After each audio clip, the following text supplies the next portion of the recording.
Welcome back to Off the Beaten Path. This has been a great season so far, especially despite us having some major winter dieback. The figs have been ripening weeks and weeks ahead of where they were last year.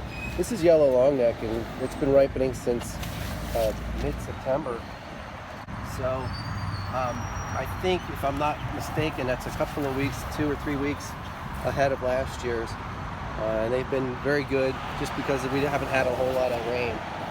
Even the one variety that was the most surprising was JFE Black Madeira, which I think most people know I'm a big fan of, but it's always very late.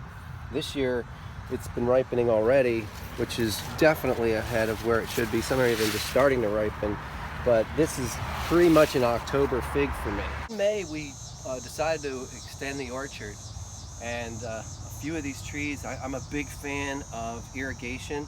So a lot of what grew this year was unbelievable versus not irrigating them.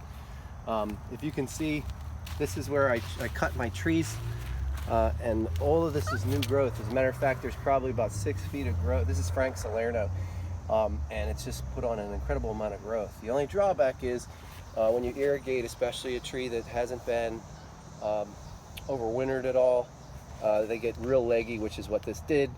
And doesn't put on a lot of fruit. It's mainly vegetative growth for the first year until the hormone balance. This was a really interesting find. I mentioned it on Ross's podcast.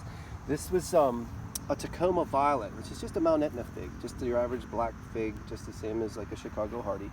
And what was so interesting is one of the branches became variegated.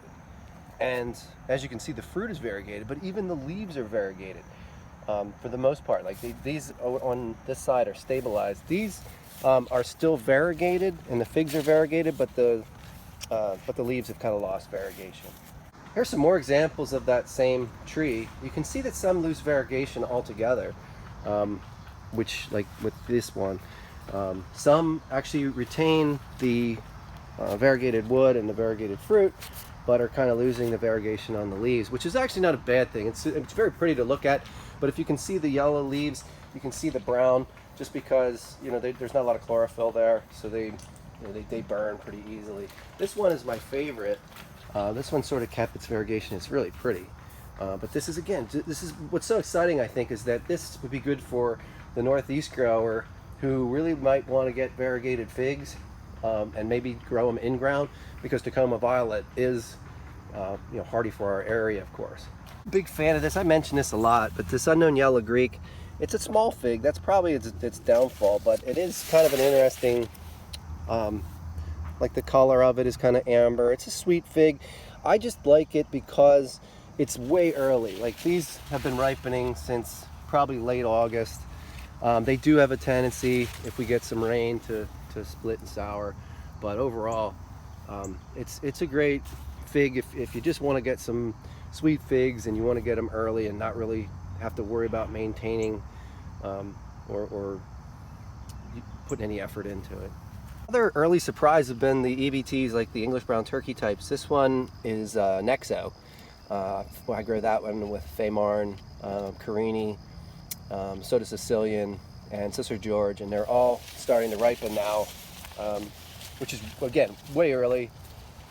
They're nice. Typically they're bigger than what you see there, but this has been it's a very sweet fig, and the restaurants that I send really love them because of their big size and their sweetness. Of course, one of the standards, and probably the trees that I get the most volume out of, especially for the restaurants, are the Mount Etna types. This happens to be I think Dark Portuguese, which has been great, and it ripens a lot of figs and pretty early as well. So it's still pretty early for the Mount Etnas. Usually they start shutting off around the middle of October, because once it gets cold, the figs, either they cease ripening or they're just not very good.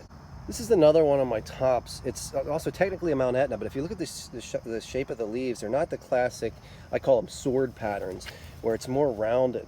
But Macedonian Dark is just tremendous. It produces a lot of good figs, and probably in terms of size and volume, and in terms of how much I can get per tree, this is one of the tops.